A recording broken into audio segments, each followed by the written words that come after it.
again. I promise I'm almost done with my remarks. Thanks for bearing with me.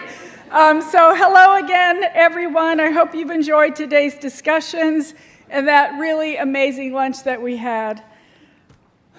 20 years ago, I would never have believed that I would be standing here addressing you as the Secretary of the Interior, talking about, thank you.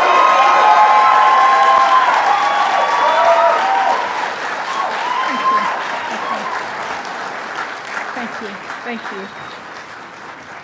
Talking about the historic progress we have made for Indian country. President Biden has been the best president for Indian country in my lifetime.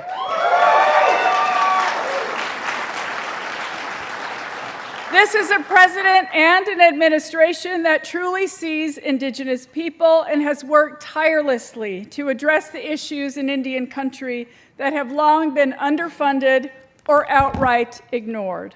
From infrastructure to education to the crisis of missing and murdered Indigenous peoples, President Joe Biden has directed historic resources into the hands of tribal leaders who know best how to strengthen their communities. Across the Investing in America agenda, a historic $45 billion, more than 15 years' worth of the Bureau of Indian Affairs annual budget has gone into Indian country through this administration. With that comes enduring and transformational change.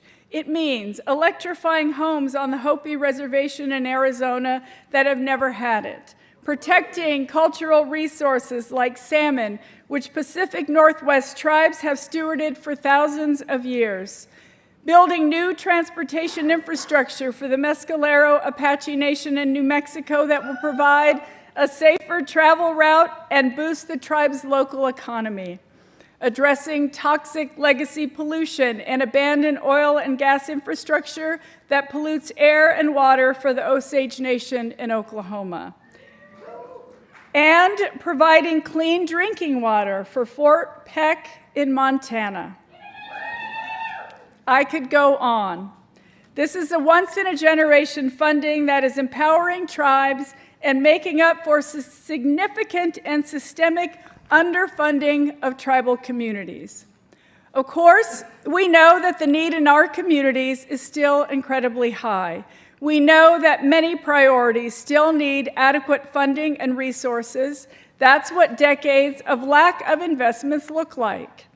But what we have done will have lasting and enduring results for the generations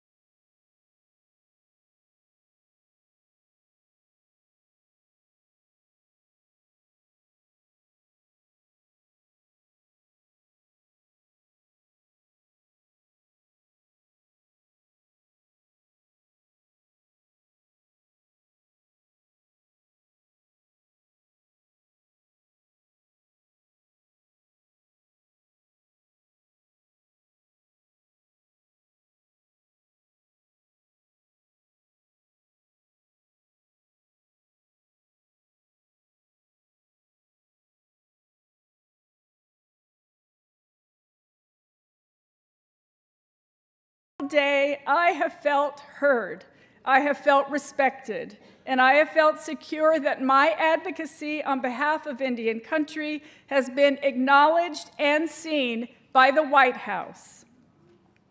20 years ago, I would never have thought I'd be standing here.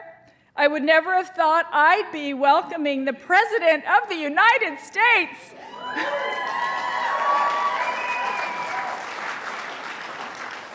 to come on stage and greet my relatives, friends, and colleagues from across the nation. Yet here we are. So please give a warm welcome to someone I am so honored to call our friend, President Joe Biden.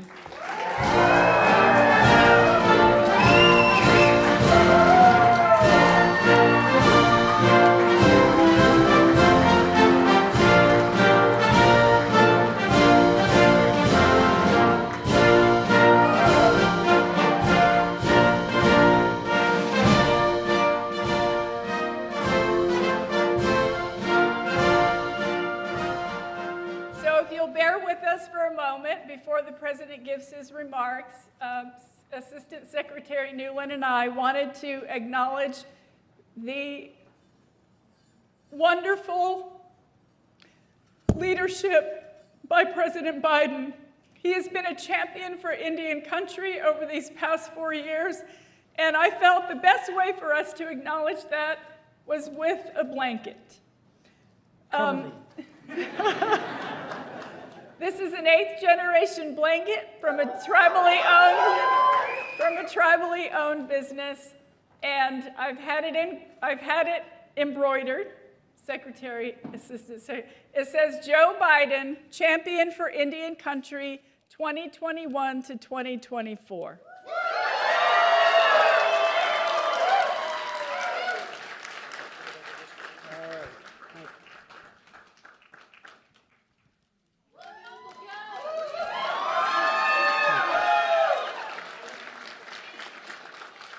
I think they want us to look over there where all the...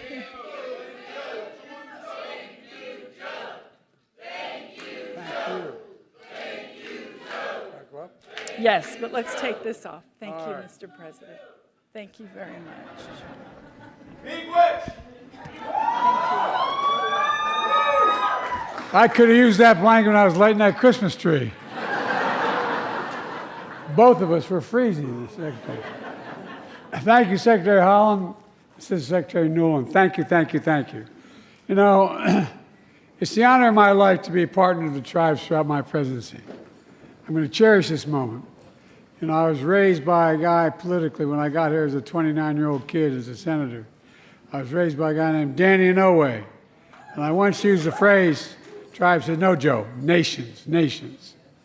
I want to thank Secretary Howland for the introduction and for your historic leadership of the Department of Interior. And this has been historic. It's been historic. I've worked with a lot of cabinet secretaries. I've appointed a bunch over my 500-year career. But I tell you what, I've never met with a cabinet secretary more devoted to their obligation to the job she's taken on. I really mean it. And thanks to all the tribal leaders who traveled across the country representing your tribal nations. Folks, I came to office and I relaunched the White House Tribal Nations Summit to bring us all together again. Talk about the needs of your communities, to set goals, to listen. And because I recognize that respect is the core of nation-to-nation relationships, we have a lot to be proud of, I think. We've gotten a lot done. From day one, my administration, we've worked to include indigenous voices in everything we do. Not only the first Native American cabinet secretary in history, but more than 80 Native Americans now serve in senior roles across my administration.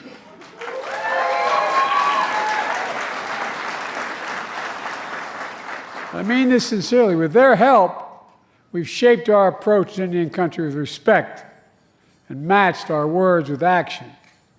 I'm proud to have reestablished the White House Council on Native American Affairs and taken historic steps to improve tribal consultation. For example, you shared with me that too many federal programs treat tribes like they're subsidiaries of the government, like cities or counties, rather than tribal nations. Nations, not subsidiaries. That's who you are, you're nations. So, at last year's summit, I signed a groundbreaking executive order to recognize that you should be treated as tribal nations with respect to your decision-making power. That executive order requires federal agencies to streamline grant applications, to co-manage federal programs, to eliminate heavy-handed reporting requirements. I'm trying to do that across the board, by the way. We're also investing in a historic $45 billion directly into Indian country. More is needed, but it's more than ever happened before. This includes helping tribal communities get through the pandemic with vaccines and arms and checks in pockets. We're helping tribes build new roads, bridges, deliver affordable, high-speed internet, and clean water across tribal communities.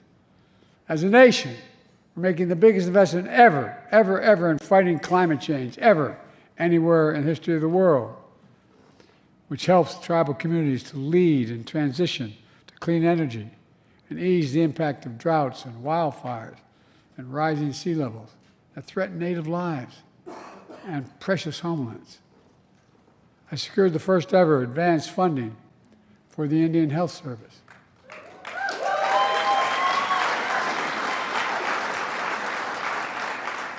Where I come from, we call that a big deal.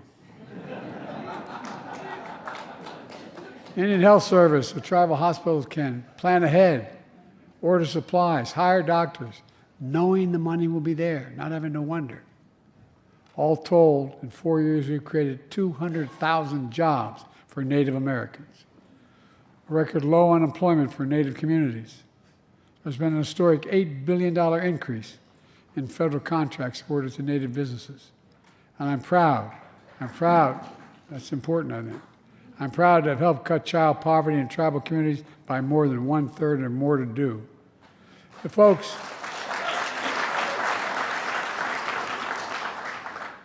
at the same time, we're also doing what we should have done a long time ago, preserving ancestral tribal homelands. It really is important. It really is important. One example is restoring salmon fishing, which historically has been very important to Native communities.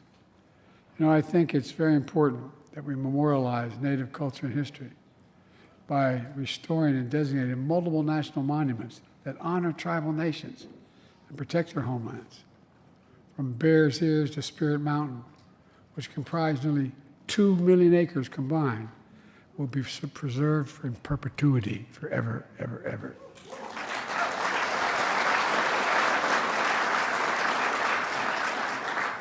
I remember a young woman came up to me, a young girl comes to me and said, I bent down, she said, "Can I talk to you?" I said, "Sure." She said, "Can you take care of Bear's Ears?" I said, "I beg your pardon? Can you take care of Bear's Ears?" I thought she wanted me to capture a bear, you know. And when we signed the bill, I gave her the pen. Look, it's sacred, it's magnificent. And this year, my administration designated the first Native Marine Sanctuary proposed by indigenous communities, which is off the coast of California, which occupies 4,500 square miles. That's off limits. You know, these efforts are totally consistent with my commitment when I came to office to preserve 30% of all America's lands and waters permanently by the year 2030. And we're well on our way because of the help you've given me. And we're doing all this with respect for the stewardship practices that tribes developed over the centuries, known as indigenous knowledge. I believe tribes should have a say in how these sacred lands are managed. To this day, they should have a say. And last year alone, we doubled the number of co-stewardship agreements, totaling 400 with tribal nations. All of this is a stark cry from the failed policies of the past. In October, I saw many of you in Arizona. It's a day I'll never forget. On behalf of the American people, I felt it was really important for a President of the United States to stand up and right a wrong that had been ignored for a long time, and apologize for the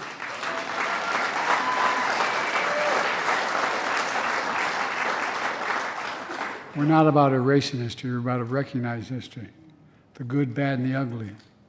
I apologize for the federal Indian boarding school era, a dark chapter that spanned 150 years from the 1960, in which entire generations of Native children were literally stolen from their families and tribes and sent away to boarding school. The official policy in the federal government designed to sever ties between children and their tribal families, their language, and their culture. Today, we act to continue that healing process.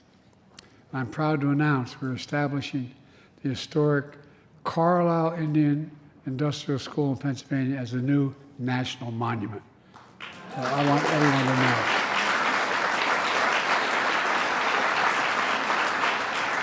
I don't want people forgetting 10, 20, 30, 50 years from now, pretend it didn't happen. The Carlisle Indian School was the first off-reservation federal Indian boarding school for Native children that were taken to, the first one. About 7,800 children from more than 140 tribes were sent to Carlisle, stolen from their families, their tribes, and their homelands. It was wrong. In making the Carlisle Indian School a national monument, we make clear that what great nations do. We don't erase history, we acknowledge it, we learn from it, and we remember so we never repeat it again.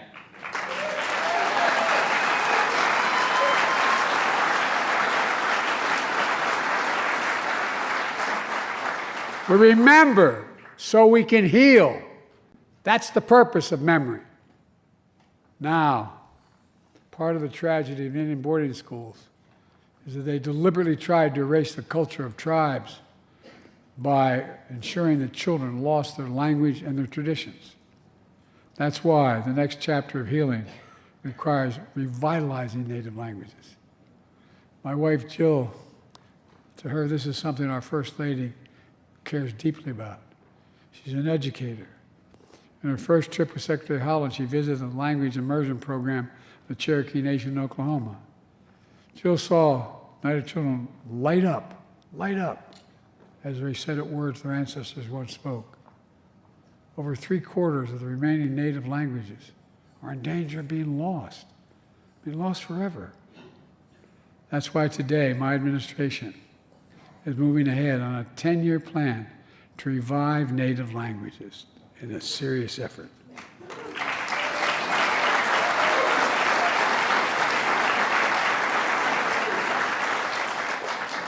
It's a vision that works with tribes and support teachers, schools, communities, organizations in order to save Native language from disappearing. This matters. It's part of our heritage. It's part of who we are as a nation. It's how we got to be who we are.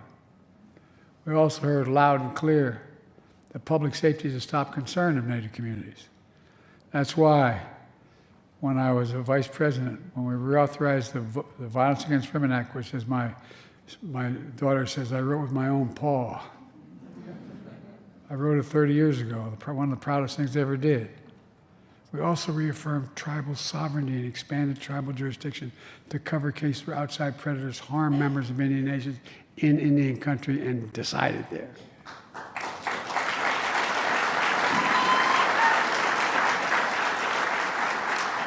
I also signed an executive order to improve public safety and criminal justice to address the crisis of missing or murdered Indigenous people. These efforts, and all of our efforts, are a matter of restoring dignity that was taken away from tribal nations. Dignity. My dad used to say, Joey, and I mean sincerely, everyone is entitled to be treated with dignity. A word most often used in my family by my dad. Dignity. That's the foundation of our nation-to-nation partnership. Let me close with this. This is my final White House Tribal Nation Summit as your president.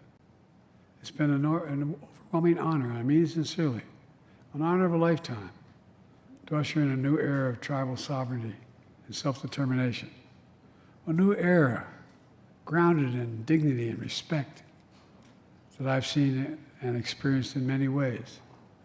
In October, I had the honor to bestow one of our nation's highest medals, the National Medal of Humanities, on Joy Harjo, the first Native American to serve this nation as Poet Laureate.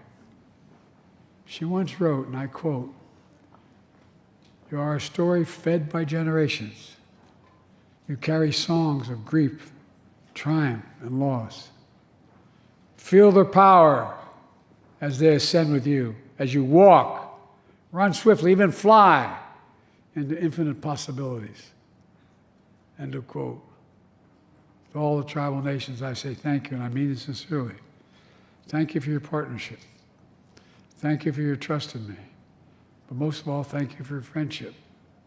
And always believing, as I do, that the possibilities of our nation are limitless. I was once asked, when I spent more time with Xi Jinping of China than any other world leader has, over 108 hours alone with him, I was on the Tibetan Plateau with him in China.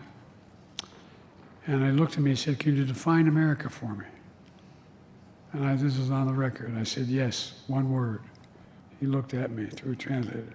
I said, "Possibilities."